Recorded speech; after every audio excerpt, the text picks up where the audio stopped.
ফিলিস্তিনের অবরুদ্ধ গাজা উপত্যকায় ৬ জিম্মির লাশ উদ্ধারের ঘটনায় বিক্ষোভে উত্তাল হয়ে উঠেছে ইসরায়েল।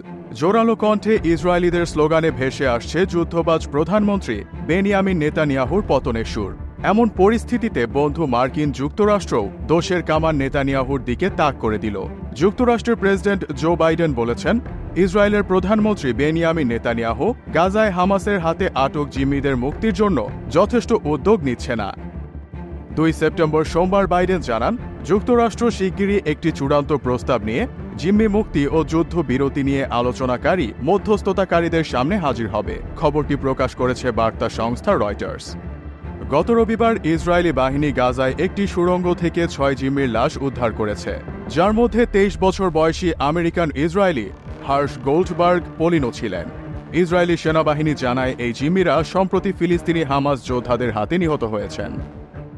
বাইডেনের গাজার যুদ্ধবিরতি কৌশল নিয়ে সমালোচনা শুরু হয়েছে এবং নেতানিয়াহুর ওপর বাকি জিম্মিদের বাড়ি ফিরিয়ে আনার জন্য চাপ বাড়ছে। বাইডেনকে জিজ্ঞাসা করা হয়েছিল তিনি মনে করেন কিনা যে নেতানিয়াহু জিম্মি মুক্তির জন্য যথেষ্ট কাজ করছেন। উত্তরে বাইডেন বলেন না। তিনি এই মন্তব্যের ব্যাখ্যা না দিলেও ইসরায়েলি শীর্ষ কর্মকর্তাদের কাছ থেকে এর কঠোর প্রতিক্রিয়া আসে। বাইডেনকে প্রশ্ন করা হয়েছিল যে তিনি কি এই সপ্তাহে উভয় পক্ষের কাছে চূড়ান্ত জিম্মি মুক্তির প্রস্তাব দিতে যাচ্ছেন কিনা।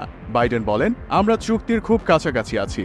যখন তাকে জিজ্ঞাসা করা হয়েছিল একটি চুক্তি হবে কিনা, তখন তিনি আরও বলেন, আশা চিরকাল থাকে।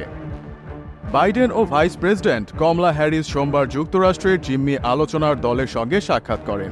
এতে বাইডেন জিম্মিদের হত্যার ঘটনায় ক্ষোভ প্রকাশ করেন বলে জানিয়েছে হোয়াইট হাউস।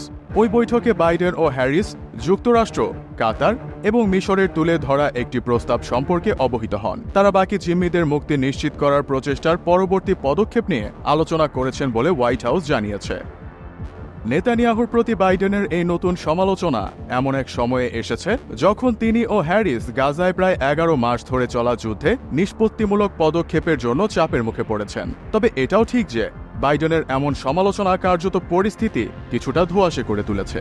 কেননা একদিকে যুক্তরাষ্ট্র যুদ্ধবিরতি ও জিম্মি মুক্তি চুক্তি করার চেষ্টা চালাচ্ছে, তো অন্যদিকে ইসরায়েলকে যুদ্ধে জয় এনে দিয়ে অস্ত্র সরবরাহ অব্যাহত রেখেছে ওয়াশিংটন।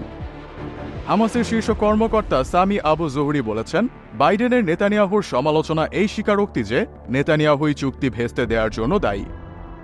এদিকে বাইডেনের মন্তব্যের প্রতিক্রিয়ায় ইসরায়েলি শীর্ষ কর্মকর্তারা বলেছেন, হামাস নেতা ইয়াহিয়া সিনওয়ারের ওপর চাপ দেওয়ার পরিবর্তে নেতানিয়াহুর ওপর চাপ সৃষ্টি করা অবিশ্বাস্য ও ভিত্তিহীন। তারা আরও বলেন, নেতানিয়াহু যথেষ্ট করছেন না এমন মন্তব্য বিপজ্জনক, কারণ এই মন্তব্য এমন সময়ে এসেছে যখন হামাস একজন আমেরিকান সহ ৬ জিম্মিকে হত্যা করেছে।